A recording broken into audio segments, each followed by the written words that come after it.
آخر حضرت عائشہ رضی اللہ تعالی عنہا ساری زندگی حضرت علی سے ناراض کیوں رہی؟ حضرت علی نے حضرت عائشہ کے بارے میں ایک ایسی بات کہہ دی کہ جس کو لے کر حضرت عائشہ ان سے اتنی ناراض ہو گئی کہ پھر ساری زندگی کبھی نہ بات کی، اور یہ ناراضگی اتنی بڑھی کہ آگے جا کر ان دونوں کے بیچ ایک جنگ ہوئی کہ جس میں ہزاروں صحابی۔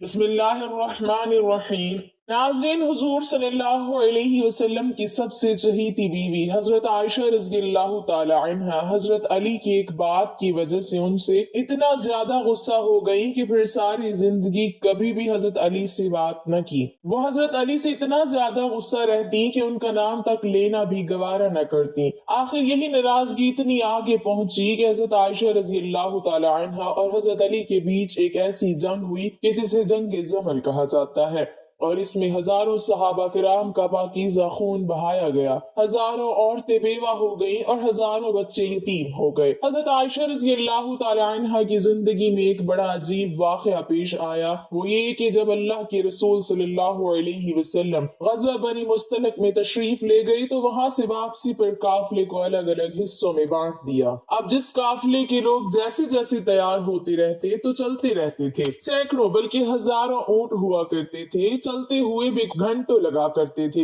حضرت عائشہ رضی اللہ تعالی عنہا نے سوچا کہ قافلے کو تو جانا ہی ہے، اس لیے پتہ نہیں ابھی کتنا وقت لگے گا، کیوں نہ میں قضائے حاجت وغیرہ سے فارغ ہو جاؤں۔ اس وقت حاجت کے لیے کھیتوں میں جایا کرتے تھے، لہٰذا آپ رضی اللہ تعالی عنہ دور چلی گئیں تاکہ فراغت حاصل کر سکیں۔ جب فارغ ہو کر واپس آئیں تو آپ نے ہودج میں بیٹھنا تھا کہ جس کو سواری کے اوپر رکھا جاتا ہے۔ اتنے میں حضرت عائشہ نے محسوس کیا کہ میں نے گلے میں ایک ہار پہنا ہوا تھا، وہ کہیں ٹوٹ کر گر گیا ہے۔ سوچا کہ ابھی تو روانہ ہونے میں وقت لگے گا، اس لیے میں جا کر ہار تلاش کر لیتی ہوں۔ آپ رضی اللہ تعالی عنہ ہار تلاش کرنے واپس اسی کھیت کی طرف گئیں۔ پیچھے صحابہ کرام نے سوچا کہ حضرت عائشہ رضی اللہ تعالی عنہ واپس تو آ ہی گئی تھی، لہٰذا ہودج میں بیٹھ بھی گئی ہوں گی، اس لیے 4-5 آدمیوں نے ہودج کو اٹھا کر اونٹ پر سوار کر دیا۔ حضرت عائشہ رضی اللہ تعالی عنہ عمر میں کم تھی اور وزن بھی کم تھا، 4-5 آدمی اٹھانے والے تھے تو ان کو پتہ بھی نہ چلا کہ آپ اندر بیٹھی ہیں یا نہیں۔ اب قافلے کے لوگ تو وہاں سے چلے گئے۔ جب حضرت عائشہ رضی اللہ تعالی عنہ واپس آئیں تو دیکھا کہ وہ جگہ تو خالی پڑی ہے اور قافلہ جا چکا ہے، تو حضرت عائشہ رضی اللہ تعالی عنہ بہت پریشان ہوئی، لیکن دوسری طرف آپ کو اطمینان بھی تھا کہ جب آپ صلی اللہ علیہ وسلم کو پتہ چلے گا کہ میں پیچھے چھوٹ گئی ہوں تو کسی نہ کسی کو ضرور بھیجیں گے، اس لیے آپ رضی اللہ تعالی عنہ وہیں پر بیٹھ گئیں۔ تھوڑی دیر بعد آپ رضی اللہ تعالی عنہ پر نیند غالب آ گئی تو آپ نے اپنے اوپر چادر ڈال لی اور سو گئی۔ حضور صلی اللہ علیہ وسلم کی عادت تھی کہ صحابہ کرام میں سے کسی ایک صحابی کو حکم دیا جاتا تھا کہ جب سارا قافلہ کسی جگہ سے چلا جائے تو اگر رات کا وقت ہو تو صبح کے وقت وہ صحابی وہاں آ کر دیکھے کہ کہیں کوئی چیز چھوٹ تو نہیں گئی۔ لہٰذا ایک بدری صحابی حضرت صفوان رضی اللہ تعالی عنہ کو حضور صلی اللہ علیہ وسلم نے اس کام پر لگایا تھا، تو وہ صحابی جب اس جگہ پر آئے تو کسی کو وہاں لیٹا ہوا پایا۔ قریب آئے تو انہوں نے پہچان لیا کہ یہ تو حضور صلی اللہ علیہ وسلم کی بیوی حضرت عائشہ ہیں، تو انہوں نے اونچی آواز میں انا للہ و انا الیہ راجعون پڑھا۔ صحابی کی آواز سن کر حضرت عائشہ رضی اللہ تعالی عنہ کی آنکھ کھلی تو آپ نے چادر سے اپنے آپ کو پوری طرح ڈھانپ لیا۔ ان صحابی نے آپ کے لیے اپنے اونٹ کو بٹھایا تو آپ رضی اللہ تعالی عنہ اونٹ پر سوار ہو گئی۔ ان صحابی نے اونٹ کی رسی پکڑی اور چل پڑے، یہاں تک کہ جب وہ اس قافلے کے پاس پہنچے تو قافلے میں جو منافق موجود تھے تو انہوں نے جب ایسا دیکھا تو کہنے لگے کہ اس میں تو کچھ نہ کچھ بات ہوئی ہوگی۔ منافق لوگ تو پہلے ہی ایسے موقع کی تلاش میں رہتے تھے کہ جس سے مسلمانوں کو اور حضور صلی اللہ علیہ وسلم کو تکلیف پہنچا سکے، لہٰذا انہیں بات کرنے کا موقع مل گیا اور یہ منافق کہنے لگے کہ نعوذ باللہ، حضرت عائشہ نے ان صحابی کے ساتھ وقت گزارا ہے، اسی وجہ سے وہ قافلے سے پیچھے رہ گئی تھی۔ لہٰذا جب مدینہ پہنچے تو حضور صلی اللہ علیہ وسلم کو اس بات کا پتہ چلا کہ منافق لوگ میری عائشہ پر ایسا گندا الزام لگا رہے ہیں، تو آپ صلی اللہ علیہ وسلم کو بڑا صدمہ ہوا، لیکن دھیرے دھیرے لوگوں میں یہ بات پھیلنا شروع ہو گئی۔ حضرت عائشہ رضی اللہ تعالی عنہ فرماتی ہیں کہ میں قافلے سے واپس آ کر 1 مہینے تک بیمار رہی اور کمزور بھی ہو گئی۔ ایک دن میں ایک صحابی حضرت ام مستہ رضی اللہ تعالی عنہ کے ساتھ قضائے حاجت کے لیے رات کو باہر کھیتوں کی طرف نکلی